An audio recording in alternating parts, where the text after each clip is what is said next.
আপনারা যেমন জানেন যে রোমান রেন্স তিনি বরাবর রেসলম্যানিয়ার মেইন ইভেন্ট করে এসেছেন, আর এখন রোমান রেন্স তিনি চ্যাম্পিয়ন নেই। এমনকি এবার রোমান রেন্সকে 2025-এ রয়্যাল রাম্বল উইনার হতে দেখা যায়নি, যার কারণে কি এবার রোমান রেন্সকে 2025-এ রেসলম্যানিয়া 41-এ মেইন ইভেন্ট করতে দেখা যাবে না। আপনারা যেমন জানেন যে এবার রয়্যাল রাম্বল পেপার ভিউর পর ডাব্লিউডাব্লিউইর পরবর্তী পেপার ভিউ হতে যাচ্ছে এলিমিনেশন চেম্বার পেপার ভিউ, যেটাকে একটি দ্বিতীয় সুযোগ রয়েছে যে রেসলম্যানিয়ার মেইন ইভেন্ট করার।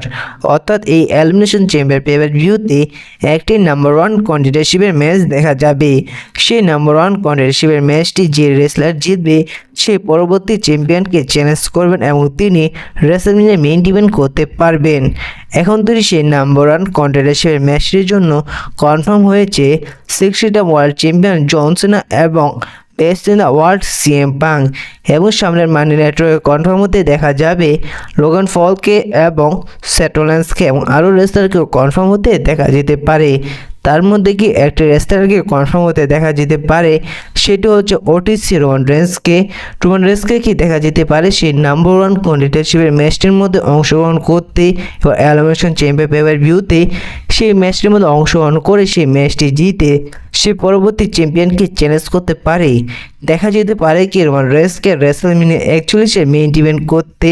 তো বর্তমানে এই বিষয়ে আপনাদের জানিয়ে দেই যে আপনারা এবার যেমনটা দেখেছিলেন যে এবার রয়্যাল রাম্বল পেপার ভিউতে রোমান রেন্সকে ভয়ঙ্কর আক্রমণ করেছিল সেথ রলিন্স, এবং পরবর্তীতে মানি নেটওয়ার্কে জানানো হয় যে রোমান রেন্স ভয়ঙ্কর ইনজুরি শিকার হয়েছেন, যার কারণে রোমান রেন্সকে এখন ডাব্লিউডাব্লিউইতে দেখা যাবে না।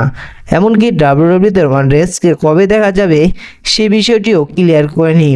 রিপোর্ট অনুযায়ী যদি বলা যায় যে রোমান রেন্স তিনি যে ইনজুরিটির শিকার হয়েছেন সেটি একটি ইস্যুলাইনের অংশ, এবং এও জানা যাচ্ছে যে ডাব্লিউডাব্লিউই এবার রোমান রেন্সকে এলিমিনেশন চেম্বার পেপার ভিউতে রাখবে না বলে এমন একটি ইনজুরি দেখিয়েছেন, এবং রোমান রেন্সকে একেবারে দেখা যাবে এলিমিনেশন চেম্বার পেপার ভিউর পরেই, অর্থাৎ রেসলম্যানিয়ার আগে রোমান রেন্স তিনি ডাব্লিউডাব্লিউইতে রিটার্ন করবে।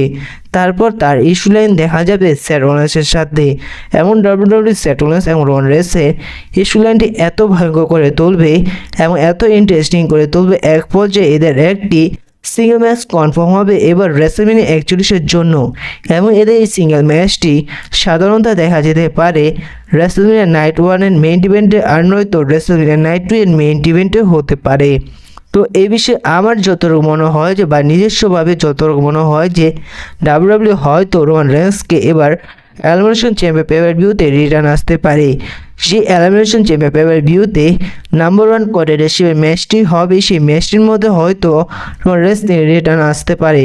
তিনি এসে হয়তো সেই ম্যাচটির মধ্যে সেই নাম্বার 1 কন্টেন্ডারশিপের ম্যাচটির মধ্যে সেথ রলিন্সকে ভয়ঙ্করভাবে আক্রমণ করতে পারে, যার কারণে সেথ রলিন্স সেই নাম্বার 1 কন্টেন্ডারশিপের ম্যাচটি হেরে যাবে, এবং তারপর থেকেই দেখা যেতে পারে রোমান রেন্স এবং সেথ রলিন্সের একটি ইস্যুলাইন, এবং এদের ম্যাচটি কনফার্ম হতে পারে রেসলম্যানিয়া 41-এ।